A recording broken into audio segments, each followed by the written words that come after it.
¿Qué tal? Bienvenidos a esta actualización de noticias aquí en Blue Radio. Como siempre les acompaña Slobodan Wilches, hoy miércoles 25 de febrero. Y la noticia más importante la tiene el Gobierno Nacional, que anunció en las últimas horas los primeros 5 decretos de emergencia económica con el que busca recaudar más de 8 billones de pesos para atender las inundaciones que han dejado los frentes fríos en Córdoba, Bolívar, Antioquia, Chocó, Magdalena, Sucre, Cesar y también en el departamento de La Guajira. El ministro de Hacienda, Germán Ávila, estableció el impuesto al patrimonio del 0.5% para todos los sectores de personas jurídicas y particularmente para el sector financiero y minero energético del 1.6%. Catherine Ávila. El ministro de Hacienda, Germán Ávila, le abrió la puerta a nuevas medidas de recaudo, sugiriendo que el cálculo de los 8 billones de pesos que hizo el propio gobierno podría no ser suficiente para atender la emergencia. El centro de la primera gran medida que se adopta, con la cual esperamos tener un recaudo de cerca de 8 billones de pesos, no está garantizado que con esos recursos podamos cubrir toda la emergencia, porque la emergencia está creciendo, se está ampliando los niveles de afectación en otras zonas y eso hace posible pensar eventualmente en otras medidas de recaudo. Estas declaraciones las hizo en el marco de un consejo de ministros en el que reveló cómo funcionará el impuesto al patrimonio que va a crear el gobierno para las empresas que tengan un patrimonio superior a 10.400 millones de pesos. La tarifa será del 1.6% para empresas del sector financiero y extractivo y para el resto de los sectores estará en 0.5%. Los plazos para el pago se harán en 2 cuotas. El 50% de esta tarifa debe cancelarse el 1 de abril del año 2026 y el otro 50% del 4 de mayo del año 2026.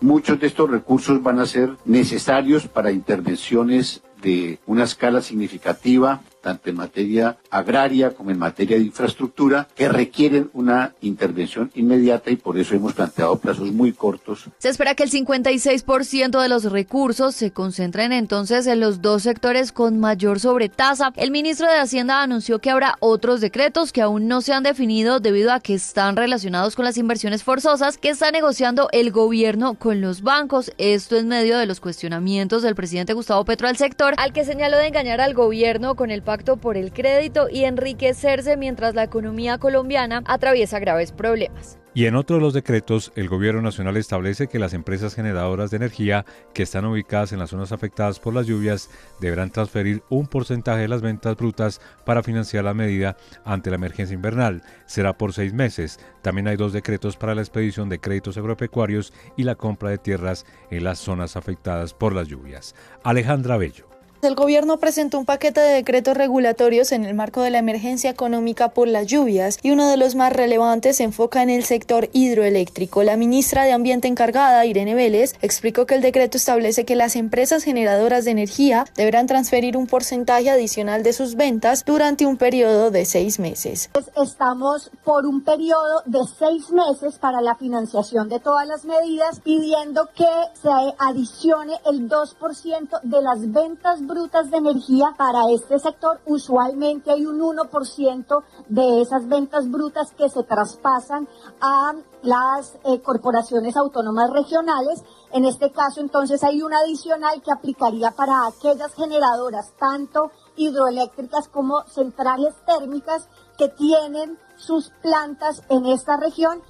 El proyecto de decreto del Ministerio de Ambiente también contempla 8 medidas adicionales para enfrentar la emergencia, varias de ellas condicionadas a recursos extraordinarios. Entre estas acciones se incluyen ajustes a los instrumentos de manejo ambiental de las hidroeléctricas, la adopción urgente del componente de gestión del riesgo en los planes de ordenación y manejo de cuencas hidrográficas, medidas transitorias, así como acciones prioritarias de reconexión, rehabilitación y restauración ecológica. En el mismo Consejo de Ministros, la ministra de Agricultura, Marta Carvajalino, presentó 2 decretos orientados a fortalecer el financiamiento agropecuario con medidas para la reubicación de unidades productivas, accesos a créditos, alivio de pasivos y reactivación del sector rural afectado por la temporada de lluvias. Según el balance oficial, a más de 329.000 personas de unas 116.000 familias han resultado afectadas en las últimas semanas, siendo Córdoba el departamento con mayor número de damnificados, con más de 78.000 familias impactadas por las lluvias. Y a un puesto puesto de mando unificado fueron convocados de urgencia los alcaldes de las zonas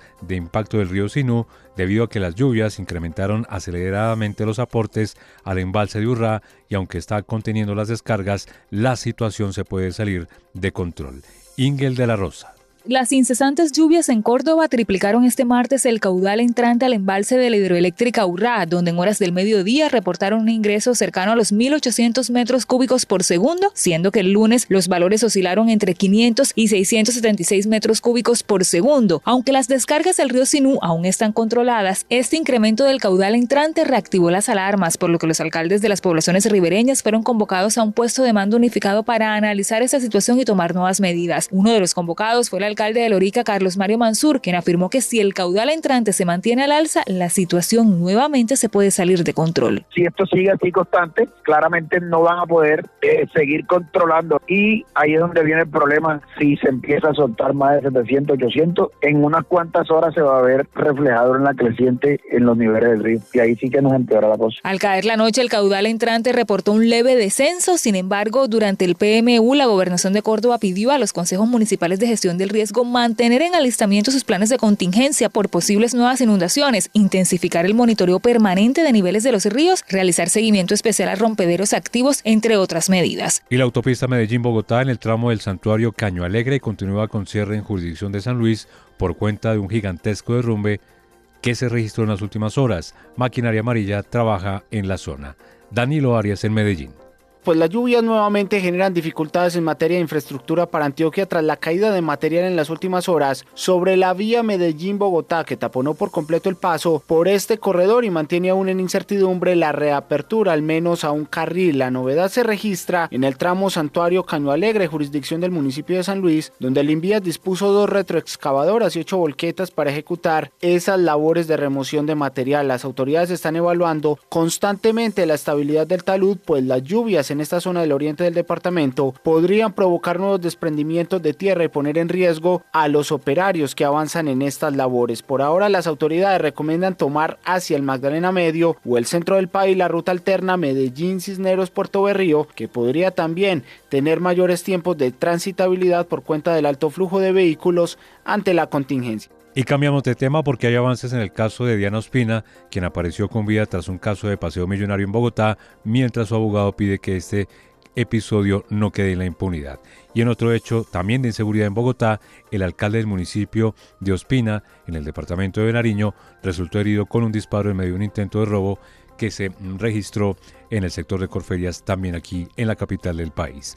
Laura Alejandra Moreno. Continúa la investigación por el caso de Diana Ospina, quien fue hallada con vida luego de permanecer desaparecida desde la madrugada del 22 de febrero tras salir de la discoteca Teatrón en Chapinero, ahora con nuevos elementos. Su abogado Andrés Felipe Peláez anunció que radicará formalmente el poder ante la Fiscalía y pedirá medidas urgentes para judicializar a los responsables por los delitos de secuestro, extorsivo agravado y hurto calificado. Estoy convencido de que la Fiscalía, cuando logre esos motivos fundados que requiere para exponerle a un juez de control de garantías, pues va a solicitar inmediatamente la orden de captura. En la investigación están bajo la lupa al menos 5 personas, entre ellas los 2 conductores de los 2 taxis que aparecen en los videos. Ambos pertenecen al mismo propietario.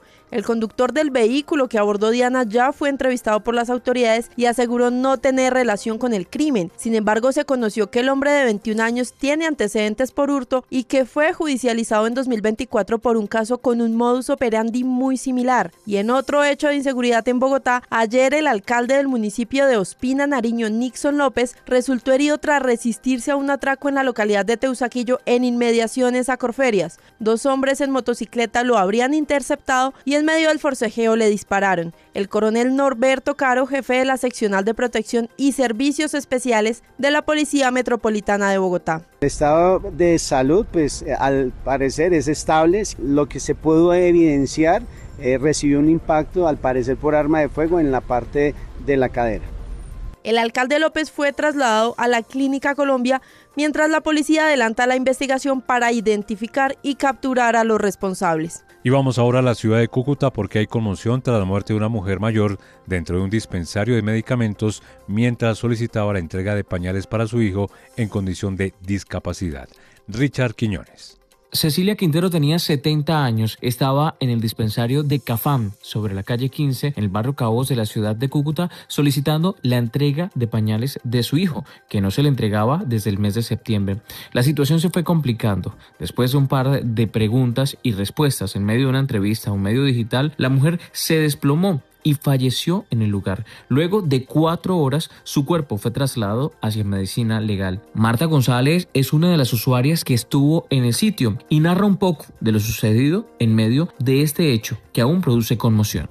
Tomó un líquido y se fue a parar y le vino como un ataque al corazón. Según lo que dicen, fue un infarto fulminante. Pero la señora tuvo un altercado porque pues al parecer tenía muchos pendientes y no había nada para ella. O sea, no había ningún medicamento ni ninguna entrega. Por ahora, desde Nueva EPS emitieron un comunicado en donde le piden a la Superintendencia de Salud tomar medidas e investigar a fondo lo ocurrido para que se esclarezca en el menor tiempo posible. Este hecho, que aún es tema de conversación por la crítica situación, viven cientos de pacientes que no han podido recibir esos medicamentos en la ciudad de Cúcuta. En noticias internacionales, el discurso del Estado de la Unión del presidente Donald Trump, pronunciado ante el Congreso, se convirtió en el más largo en la historia de los Estados Unidos. El presidente abordó temas como la economía, la inmigración, las tarifas comerciales y la política exterior. Incluso también se pronunció frente a las decisiones recientes de la Corte Suprema. Vamos a Washington, Juan Camilo Merlano. 1 hora y 48 minutos duró el discurso del presidente Donald Trump, estableciendo un nuevo récord para discursos del Estado de la Unión, que dejó varios momentos destacables, no solo enfrentamientos con demócratas que lo chifraron en repetidas ocasiones en el recinto, sino por reconocimientos que hizo a varios invitados en las barras, invitados del presidente de los Estados Unidos. Entre esos, Enrique Márquez, el opositor venezolano, quien estuvo preso en Venezuela por el régimen de Nicolás Maduro, quien había sido candidato presidencial, se dio un abrazo con su familia e ingresó al recinto de la plenaria de la Cámara de Representantes. También hubo un reconocimiento al piloto estadounidense del helicóptero que participó en la operación para extraer a Nicolás Maduro y que fue gravemente herido en una de sus piernas. Le concedieron la medalla de honor del Congreso de los Estados Unidos. Además, reconoció a víctimas de la migración ilegal, a otros veteranos de las fuerzas militares de los Estados Unidos y también defendió sus medidas económicas. Dijo que le han traído varios beneficios al pueblo estadounidense. Los ingresos aumentan rápidamente, la economía fuerte está rugiendo y nuestros enemigos están atemorizados. La fuerza militar y la policía es fuerte de nuevo. Estados Unidos es respetado como nunca antes. Y cerramos hablando de deportes porque el presidente de la FIFA, Gianni Infantino, se encuentra en Barranquilla participando en la inauguración del hotel de la Federación Colombiana de Fútbol. Desde allí expresó su respaldo total a México como sede del Mundial de este año, pese a la escalada terrorista que atraviesa ese país. Fabio Poveda. Con la presencia de grandes personalidades del fútbol nacional y mundial, como Gianni Infantino, presidente de la FIFA, también Alejandro Domínguez, presidente de la Confederación Suramericana de Fútbol, Chiqui Tapia, que es el presidente de la AFA, la Asociación del Fútbol Argentino, los presidentes de los clubes del fútbol colombiano y los presidentes de todas las ligas, se inauguró el nuevo hotel de la Federación Colombiana de Fútbol aquí en Barranquilla. Un lindo lugar con 48 habitaciones, todos de lujo, y que además el lugar tiene sala para masajes, sala de peluquería, salón de juegos, es decir, todas las comodidades para que los seleccionados colombianos tengan estas garantías ahí mismo en la sede de la federación, donde están las canchas de entrenamiento. Es sin duda alguna un centro de alto rendimiento. Y en medio de toda esta linda inauguración, el presidente de la FIFA, Gianni Infantino, se refirió al problema de orden público que se está viviendo en México y, por supuesto, la pregunta obligada era si corría peligro la sede del Campeonato Mundial de Fútbol. Tenemos unos partidos en un mes en México, con los repechajes por el Mundial, y se va también a inaugurar el Estadio Azteca. México es un gran país, es un país de fútbol. Como en cada país del mundo pasan cosas. Por otro lado, el presidente de la Federación Colombiana de Fútbol, Ramón Yesurún, también se vio complacido por la presencia de estos altos dirigentes del fútbol mundial en la inauguración del hotel de la selección colombiana de fútbol. Así es que, como decía el presidente, esto va a ser un mundial maravilloso, extraordinario. La fiesta de 5 semanas que nos viene en junio va a ser inigualable, además sin precedentes porque nunca habíamos tenido 48 equipos compitiendo. Y nosotros somos, gracias a Dios, uno de ellos. Ya de por sí nos sentimos enaltecidos con ese privilegio de poder haber clasificado. Y hasta aquí esta actualización de noticias en Blue Radio. Como siempre les acompañó Slobodan Wilches. Feliz resto de día.